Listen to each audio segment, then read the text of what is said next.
kukukuta wewe Ndaro kwenye magari na huenda hutakaa usahau yani. Okay. Ilikuwaje? Yes. Mkasa basi sio mzito sana ila nilivyokuwa na ile Crown. Yaani ndo nimepewa ile gari. Nafikiri ndo siwezi kusahau kwa sababu ndo chanzo cha msemo wangu ule wa vina muda. Okay. Yaani siku hiyo ile gari ilikuwa bado mpya. Siku hiyo nimetoka sokoni nini kwa memea vitu nini narudi nyumbani. Sasa ule ndo kwanza ni gari nilikuwa sijamiliki muda, yani sijawahi kumiliki gari. Kwa hiyo nimepewa gari, kuna vitu kwaona sahau. Nilifika pale nje ya gate hivi nimepaki. Yani nimesimama hivi. Sasa nikaa naongea na simu. Unajua nikuja naongea na simu kufika hadi nje nikawa naendelea kuongea na simu. Nikasahau kuweka parking.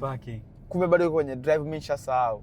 Nimeongea na simu, nimemaliza kuongea na simu.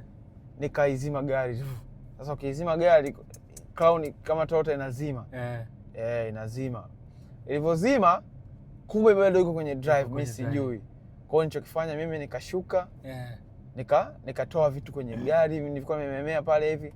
Sasa unajua kama iko kwenye D, yani kwenye drive, ukiwa na lock inalia yani kama umeacha mlango, yani kama kuna shida. Sasa nikaelewa shida ni nini? Nikahisi itakuwa kuna mlango haujafunga vizuri. Kwa hiyo nikasema ngoja nipeleke vitu ndani. Nikirudi nje niufunge mlango vizuri. Nikaingiza vitu ndani. Yeye anatoka hivi na shanga gari haipo. Geti.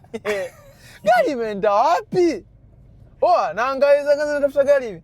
Naiona kule sababu kuna mtelemko hivi. Mzigo kumbe ulirudi nyuma. Naiona gari ile kule. Iende sabati nzuri. Ikaenda kabamiza kwenye ukuta wa gorofa ya mtu fulani. Bahati nzuri sasa jamaa hivyo jenga ile gorofa yake ameweka msingi la kupitisha maji hivi. Kwa hiyo fika kabamiza kwenye ile msingi ikakwama pale hivi. Yaani ukuta huu hapa gari imeishia mitaa hii.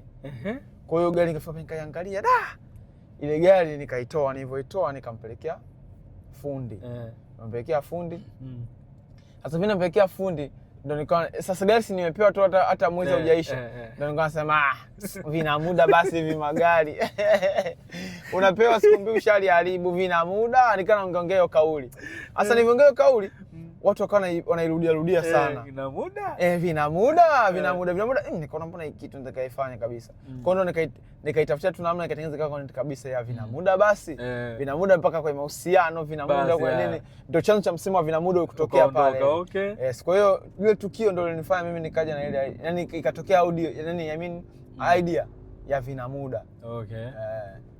Hiyo mkasa wako. Of course pia umezaa kitu kikubwa kama hivyo. Yes, ndio maana kuna muda mimi vitu vingine havinipi stress kwa sababu najua kila jambo linalonikuta ni Mungu amepangia kitu yani. Basi Crown ilikuongezea ilikurudishia hela yenyewe yani. Kwa kweli ilirudisha hela yenyewe kwa sababu baada ya kuharibika hivyo nilisema ukabasti sana.